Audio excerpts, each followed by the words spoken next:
You know, we're always told to read the ingredients on the products that we buy and use, but take a look at these ingredients. I mean, unless you're a chemical engineer, this Greek gobbledygook means nothing to you. You don't know what you're using on your body or on your kids. In fact, you can get more information about the chemicals in a dog's flea collar than you can about the chemicals in baby shampoo. Triclosan is a synthetic antibacterial ingredient that's a chemical cousin to Agent Orange. Is triclosan in any of the products you use? Well, we're going to find out. Linda Shea has been speaking out about chemicals that we use in the day-to-day products, and what she has to say is pretty scary. Let's start off with a word that we might see on the front of some of these things we buy: non-toxic. Does that mean anything? Well, non-toxic, according to the cosmetic industry, means that only 49% of the laboratory animals died in the tests. If 50% or more had died, then it would have been considered toxic.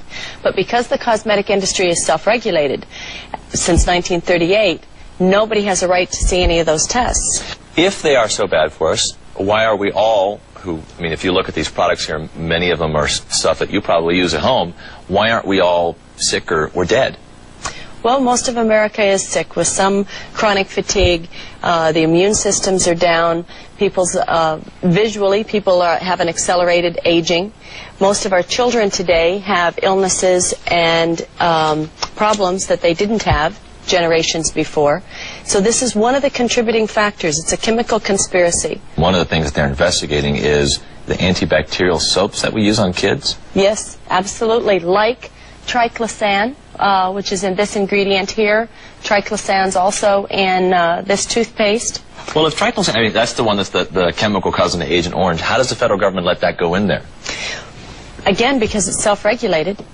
The cosmetic industry gets to determine all of its own safety data. Now, triclosan, according to the EPA, is a very serious insecticide-pesticide. It's got long-term effects. It is not biodegradable, so it might be around for 500 years. And as an insecticide-pesticide, it's a hormonal disruptor and may contain dioxin, which is a serious carcinogen. Is it possible that it's in such minuscule, itty-bitty amounts that it really has no effect? I mean, could it be in larger doses something that's dangerous, and in the dose that's in toothpaste, for example, not a concern? Do you know that the toxic ingredients in triclosan is rated at parts per trillion? And a parts per trillion is 1 drop in 300 Olympic-sized swimming pools. So we're talking about just a very little bit. You're scaring me, girl. And when you brush your teeth, you spit it down the drain, or you wash your hands and it rinses down the drain. Guess where it goes? It goes into your city water. And water is recycled, and you cannot purify at parts per trillion and remove ingredients like triclosan. This is why today men's sterility is dropping, and why women's hormonal systems are being scrambled as well. Discovery Channel 3 weeks ago said it may be that our future generations may be sterile. If they know that this is so bad, then why do the companies that make things like toothpaste put them in there? Well, the people that have patents on these ingredients want to make sure that the public has a very positive view of them.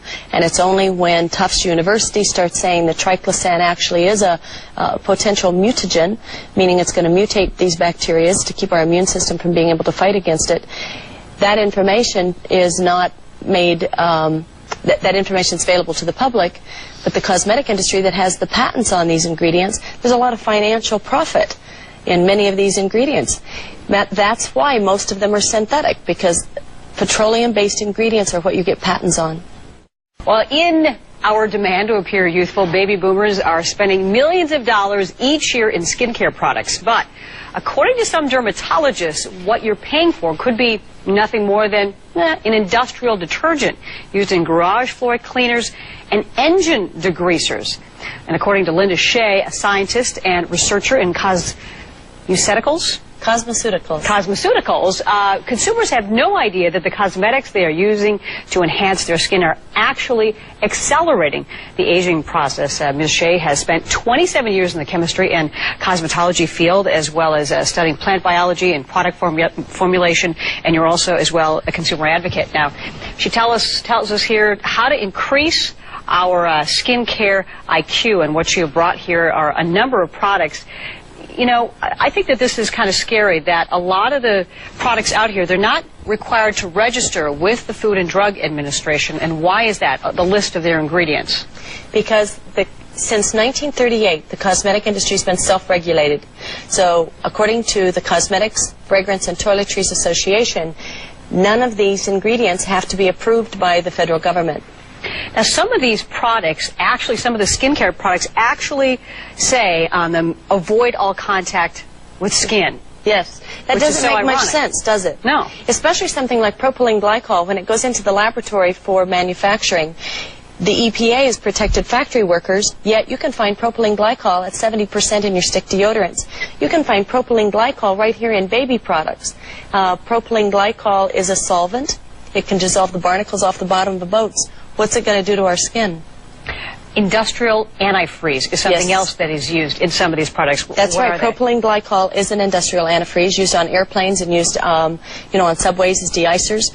It has been outlawed as a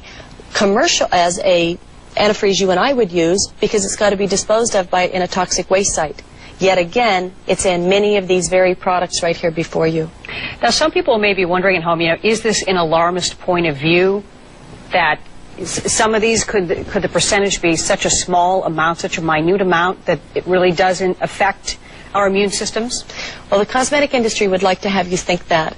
And yet, because you use a small amount of this, a small amount of this, and because our hormones are being so disrupted that we're seeing effects in our children, we're seeing more illnesses and diseases than we've ever seen before, it's the small amounts add up, and it's the cumulative effects that we continuously have as they enter our body. Our skin is permeable. Now, what are the safe alternatives, and are there cost-effective safe alternatives, and why aren't the companies using them?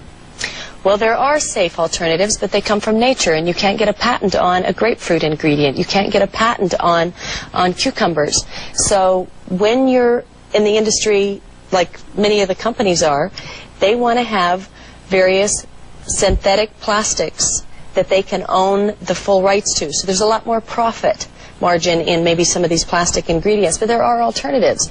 And people can buy books at their local bookstore that will be cosmetic dictionaries. I'd recommend people have 2 or 3, and simply look up and begin to understand a few key ingredients. Matter of fact, they can call our 800 number and I'll give you a list of 10, and these would be especially the top 10 to avoid. But you are a scientist. Yes. And for just the average Joe or Jane out there to understand and comprehend what some of these ingredients are, you really would have to do some serious studying, the amount of time it would take. No, really, you could just go by one of these cosmetic dictionaries, and they would be able to identify to you that DEA is known to be a carcinogen. Matter of fact, DEA is being promoted all over the country now, the awareness factor on the cancer-causing potential of DEA. So just to look that up in a cosmetic dictionary takes a half a second, and then once you've read it, you'll remember it. You'll, of course, have to take that book with you when you go shopping. Now, there you have a shampoo over there. It says citrus and rosemary. I've noticed a lot of shampoos. One local company here, or I should mention Aveda, for instance, they promote that they use a lot of ingredients that are from nature. Yes. So what's wrong with that? Well, the nature ingredients are usually just fine. But when a company promotes that they are petrochemical free, and this is petrochemical-free preservatives, but one begins to assume then that maybe it's all natural, yet right on the back panel in the second line is PVP. Now, PVP copolymer is a plastic. It's used in plumber's pipes, and if you're going to put a plastic on the hair in order to style it, you've got to have a strong solvent keeping that plastic liquid.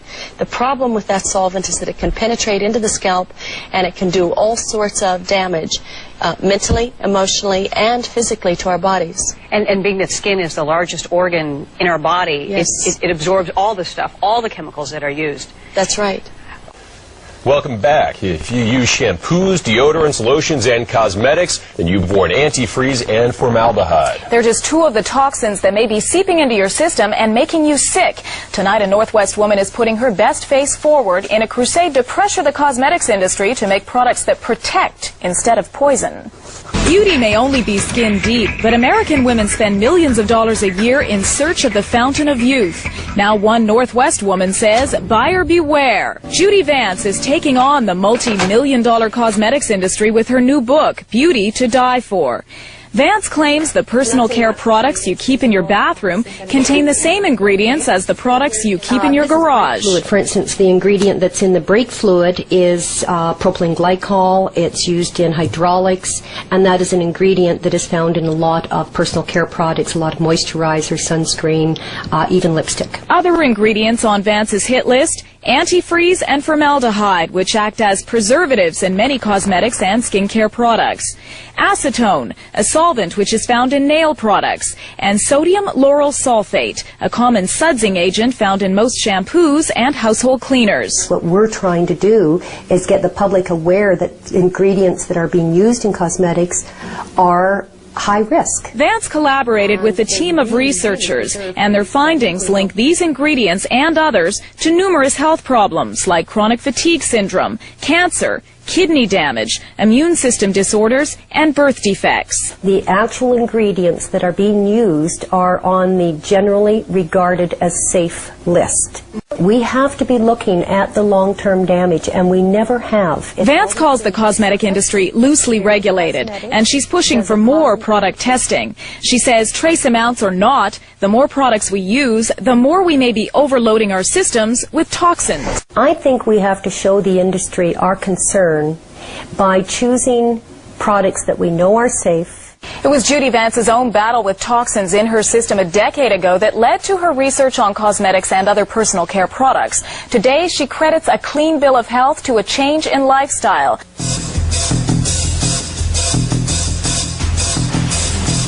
They are everywhere in our daily lives, often where we least expect them. We're conducting a vast toxicologic experiment, and we're using our children as the experimental animals. Not a single child today is born free of synthetic chemicals. With chemicals, it's shoot first and ask questions later. We think we are protected, but in fact, chemicals are presumed safe, innocent, until proven guilty. Years of documents have shown that they knew they were hurting people, much like the tobacco industry. Historians don't like to use broad political terms like cover-up, but there's really no other term that you can use for this. In this special investigation, we will reveal the secrets that a powerful industry has kept hidden for almost 50 years.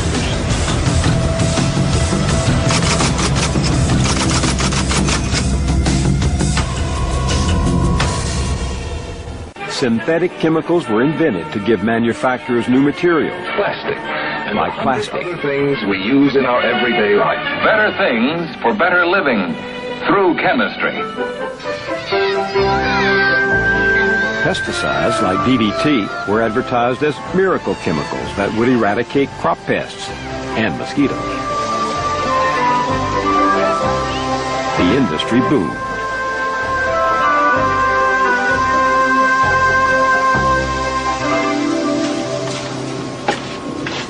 Since then, tens of thousands of new chemicals have been created, turned into consumer products, or released into the environment. There are 80,000 different man-made chemicals that have been registered with the EPA for possible use in commerce. Of those 80,000, there are about 15,000 that are actually produced each year in major quantities. And of those 15,000, only about 43% have ever been properly tested to see whether or not they can cause injury to humans. These secret documents reveal that the risks were known from the beginning.